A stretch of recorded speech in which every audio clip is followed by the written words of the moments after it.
Commission হওয়ার পরের থেকে 2 দফা রাজনৈতিক দলগুলোর সাথে কাউন্সিল অফ অ্যাডভাইজারের মিটিং হয়েছে এবং এইটারই চলমান প্রক্রিয়ায় এই শনিবার থেকে আবার নতুন দফা আলোচনা শুরু হবে। দেশের প্রধান প্রধান দলগুলোর সাথে আলোচনা হবে। তো এখানে মুখ্য বিষয় হবে সেটা হচ্ছে যে কমিশনগুলো যেটা হয়েছে, আপনারা জানেন 6টা কমিশন হয়েছে, এটার কাজের অগ্রগতি সম্পর্কে অবহিত করা হবে তাদেরকে, এবং দেশের আইন শৃঙ্খলা বিষয়েও তাদের সাথে কথা হবে এবং তাদের পরামর্শ নেওয়া হবে। আর আপনারা জানেন যে কমিশনগুলোর আর যেটা আমরা আপনাদেরকে বলতে পারবো যে এই কমিশনগুলোর ফরমেশন 2 থেকে 3 দিনের মধ্যে আমরা আশা করছি যে কমিশনগুলো ফর্ম হবে। এছাড়া আজকে তেমন কিছু নাই। আপনারা we are open for any questions.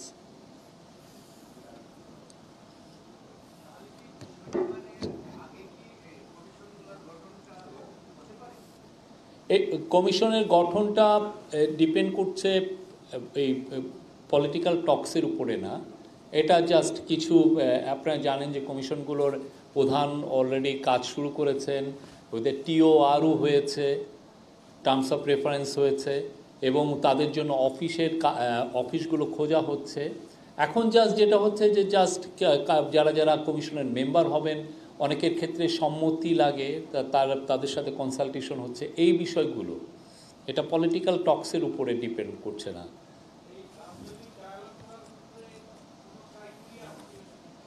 এটা একটা চলমান প্রক্রিয়া।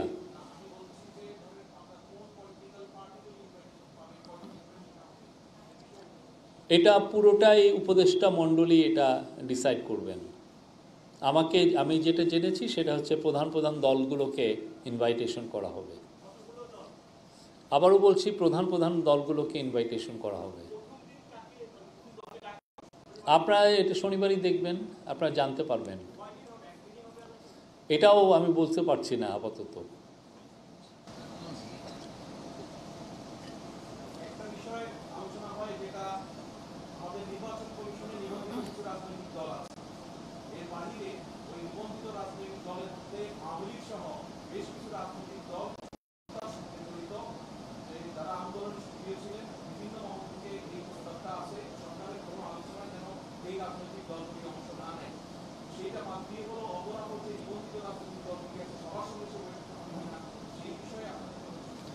আমি এই ব্যাপারে স্পষ্ট বলেছি যে প্রধান প্রধান দলগুলোর সাথে উপদেষ্টা মণ্ডলী কথা বলবেন এবং আপনারা শনিবারই জানবেন কাদের সাথে কথা হচ্ছে।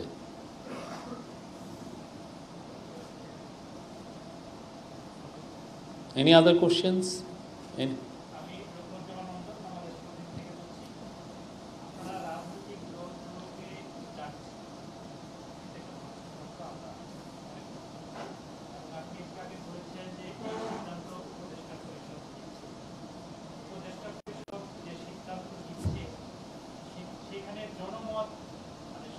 আন্দোলনে কিন্তু সারা দেশের জনসাধারণ অংশগ্রহণ করেছে বলে কিন্তু একটা ফেসিবাদ সরকারকে সরানো যেত।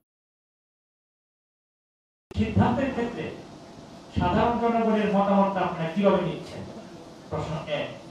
এবং এই রাজনৈতিক দলগুলোকে যে ডাকা হচ্ছে, এই সিদ্ধান্ত উপদেষ্টা পরিষদ, শুধু কি উপদেষ্টা পরিষদ দিচ্ছে নাকি অন্য কোনো ভাবে তারা এই সিদ্ধান্তগুলো তাদেরকে দিয়ে দেওয়া হচ্ছে? যেমন আমরা এর আগেও কিন্তু শুনেছি যে প্রেসার গ্রুপ বা এরকম চাপিয়ে দেওয়া যায়, উপদেষ্টা পরিষদ সেরকম কিছু চাপিয়ে দেওয়া হচ্ছে কিনা? উপদেষ্টা পরিষদ হচ্ছে রেভলিউশনের থেকে যে গভর্নমেন্টটা হচ্ছে তাকে রিপ্রেজেন্ট করে।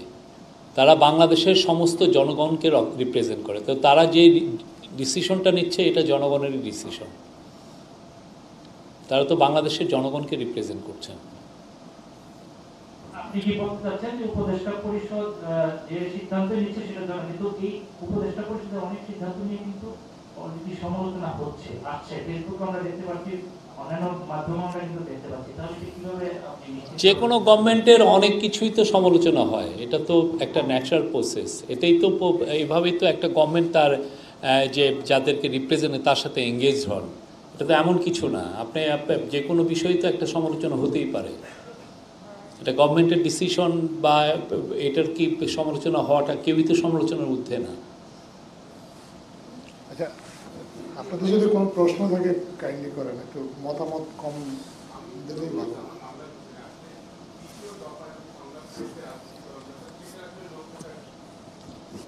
না, আমি তো বলছি যে লক্ষ্য হচ্ছে, আমরা কিন্তু বলেছি ঠিক না, একটা হচ্ছে যে কমিশনগুলোর যে কাজ হচ্ছে সেই কাজের অগ্রগতি অবহিত করা, আর একটা হচ্ছে যে বাংলাদেশের এখন যে ল অ্যান্ড অর্ডার যে সিচুয়েশন আমরা কতটুকু ইমপ্রুভ করলাম সেগুলোকে তাদের সাথে মত বিনিময় করা।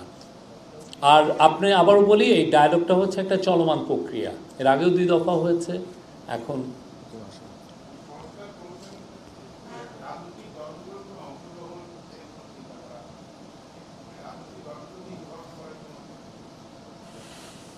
এটা আপনি সংস্কার কমিশনের সাথে কথা বলে আমার মনে হয় না, বিকজ সংস্কার কমিশনের যে ফাইন্ডিংসটা, যে রিপোর্টগুলো, সেগুলো নিয়েই কিন্তু রাজনৈতিক দলগুলোর সাথে কথা হবে।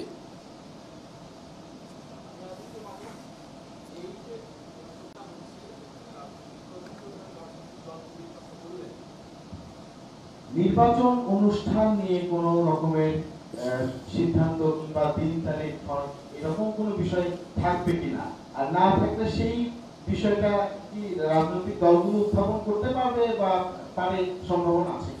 কি কি বিষয়ে আলাপ হবে আমি কিন্তু এটা 2 বার বলেছি, 2 বার আমি এই বিষয়টা আপনাদেরকে জানিয়েছি।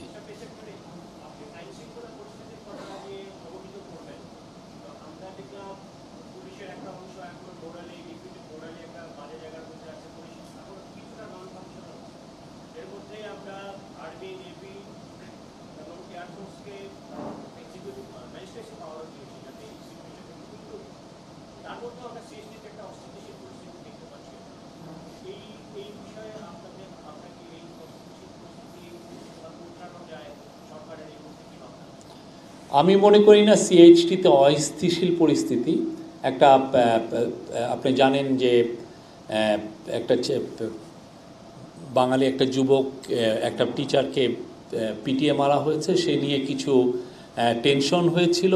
আমরা আজকে পরিস্থিতি অনেকটা বেটার এই, আর এটা খুব খাগড়াছড়িতে হয়েছে, বাকি তো আপনি জানেন সিএইচটি অনেক বড়, এখানে রাঙামাটি ডিস্ট্রিক্ট আছে, বান্দরবান ডিস্ট্রিক্ট আছে।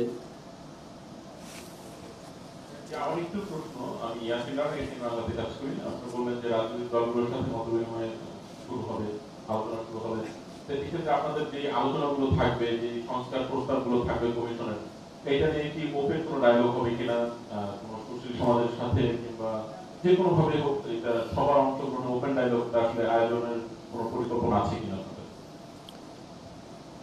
ওপেন ডায়ালগ আপনি বলছেন যে সংস্কার ইয়ে এই যে সংস্কার প্রস্তাবগুলো নিয়ে আপনারা রাজনৈতিক দলগুলোকে অবহিত করবেন, এই যে একটা বিষয়। রাজনৈতিক দলের বাহিরেও তো এই সরকার যেহেতু ছাত্র জনতার বিপ্লবের মাধ্যমে এসেছে, এখানে অনেকগুলো স্টেক হোল্ডার আছে, শুধু নট অনলি পলিটিক্যাল পার্টিস, অন্যদের সাথেও কি ওপেন ডায়ালগের কোনো ধরনের আলোচনার এটা সময় আসলে দেখবেন। ওনাদের তো ম্যান্ডেট হচ্ছে এই কমিশনের কাজ শেষ হবে হচ্ছে ডিসেম্বরের 31 তারিখে, হ্যাঁ, সোফার, যদি না ওনারা আবার এক্সটেনশন চান, আমরা এখনও জানি না। তো সেক্ষেত্রে যেটা হবে যে ওর পরে এটা নিয়ে আলোচনা হবে যে কিভাবে রাজনৈতিক দলগুলোর সাথে ডায়ালগটা হবে, সেটা উপদেষ্টা পরিষদ দেখবেন।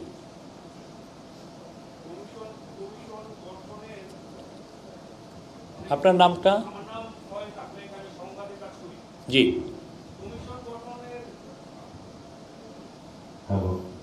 কমিশন গঠন আমরা দেখলাম বেশ কিছুদিন হয়েছে, তো কমিশনের যারা সদস্য হবে সেই আপনাদের যে প্রক্রিয়াটা সেটা একটু বিলম্বিত হচ্ছে, এর কারণটা কি? অনেক সময় বাইরে আলোচনা শোনা যাচ্ছে যে অনেকেই এই কমিশনে আসলে যোগ দিতে চাচ্ছেন না, এই বিষয়টা আপনি ক্লিয়ার করবেন?